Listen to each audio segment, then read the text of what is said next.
नमस्कार, आप देख रहे हैं एबी न्यूज। एबी न्यूज में दर्शकों आपका स्वागत है।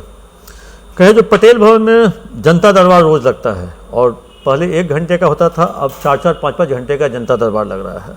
और जनता दरबार की जो बातें हैं आम आवाम तक पहुंची है और अब लोग अधिकतर अब थाना, पुलिस, एसपी, डीएसपी के यहाँ जाने के बजाय सीधे पटेल भवन डीजीपी के जनता दरबार में पहुँच रहे हैं, क्योंकि उसका फलाफल मिल रहा है। डीजीपी एक से एक जानकारी उनको मिलती है और उसी जानकारी के अनुसार वो अपने हिसाब से कार्रवाई भी करते हैं और भीसी में इसकी चर्चा भी करते हैं। किस तरह से आपने देखा होगा, जो रक्सौल में जिस व्यक्ति को वादी होना चाहिए था, कंप्लेनेंट, वो व्यक्ति अपहरण केस का एक्यूज बन जाता है। कैसे कहें, जो एक तरह से उनको ये भी जानकारी मिली जो एक्सीडेंट और सुसाइड मर्डर बन जा रहा है। इस तरह की कई जानकारियां उनके पास आते रहती हैं और इस पर वो दिशा निर्देश भी देते रहते हैं और दिशा निर्देश देने के बाद वो कार्रवाई भी करते हैं। कई लोगों की फ़ाइल भी खुल चुकी है, कई लोग फाइल को चेंज भी कर रहे हैं और कहें जो फाइल खुलने के बाद डीजीपी के द्वारा अनुशंसा भी की जाती है गृह विभाग, क्योंकि डीएसपी रैंक के पदाधिकारी गृह विभाग कंट्रोल करता है। डीजीपी और पुलिस मुख्यालय उसके बारे में लिखा जा सकता है जो इनके साथ ये कार्रवाई की जा सकती है।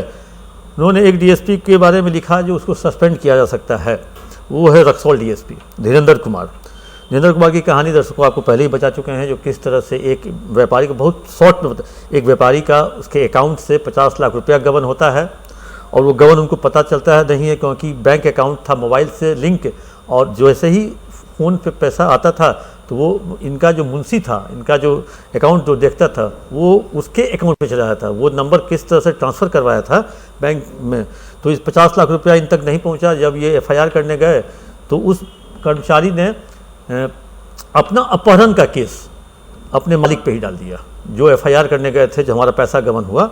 और इसमें थाने ने मदद की, थानादार सस्पेंड हुआ, जो डीएसपी था डीएसपी भी इस पर किया, मतलब कहें जो वो भी जांच के दायरे में आ गया। आज जानकारी जो मिल रही है, जो उस जांच के दायरे में डीआईजी की रिपोर्ट के आधार पर, क्योंकि डीआईजी से जांच करवाई गई पूरे मामले की, तो डीआईजी ने डीएसपी को दोषी पाया और डीआईजी उस दोषी जांच की रिपोर्ट पर डीजीपी ने भेजा था मुख्यालय को, गृह विभाग को, जो इनको तत्काल प्रभाव से सस्पेंड किया जाए। सस्पेंड तो शायद नहीं किए गए हैं, लेकिन जो मेरी जानकारी है जो उनको वहाँ से हटा दिया गया है, पुलिस मुख्यालय अटैच कर दिया गया है और पुलिस मुख्यालय अटैच करने के बाद वहाँ अभी वो पद रिक्त है, उनके शायद किसी को चार्ज मिला होगा।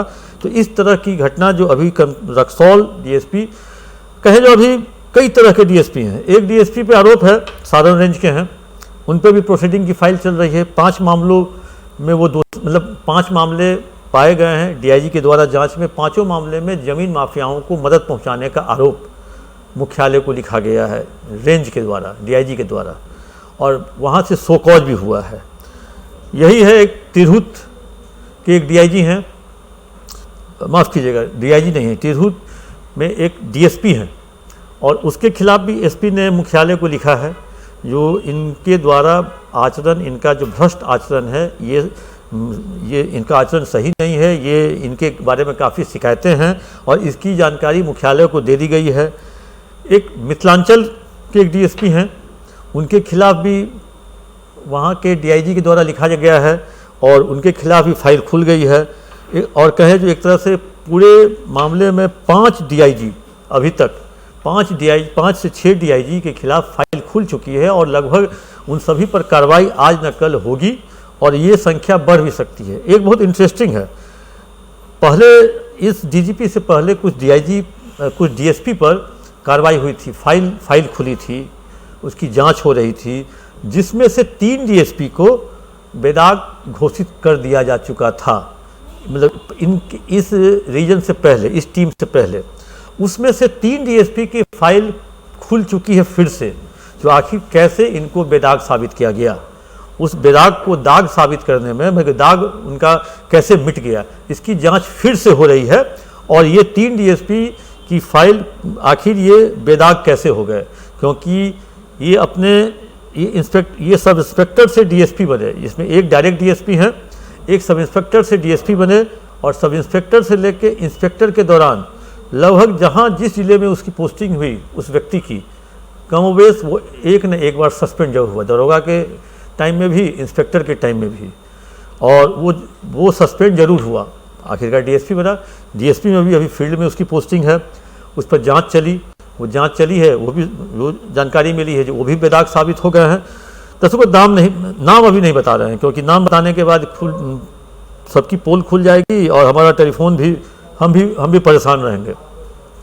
तो इस तरह से अभी डीएसपी लेवल पे कार्रवाई, क्योंकि एक अगर मान ले गोपाल खेमका हत्याकांड अगर मान लें तो कोई नक्सली घटना, कोई ऑर्गेनाइज बड़ा क्राइम, एक दो घटना तनिष्क वाली हो गई थी, पूर्णिया, आरा, इन सब जगहों पे, पटना में एक हुआ था, तो कोई ऑर्गेनाइज क्राइम, बैंक लूट या कहीं सोने चांदी की दुकान में लूट की घटना, कोई बड़ी घटना नहीं घट रही है। अब पुलिस का मेन फोकस है जो उनके मातहत जो पदाधिकारी हैं जिनसे जनता को न्याय की उम्मीद है, वहाँ अगर वो अन्याय कर रहे हैं तो ऐसे लोगों को पकड़ कर के फील्ड से बाहर करना, उसी के तहत अब सफाई अभियान शुरू हुआ है।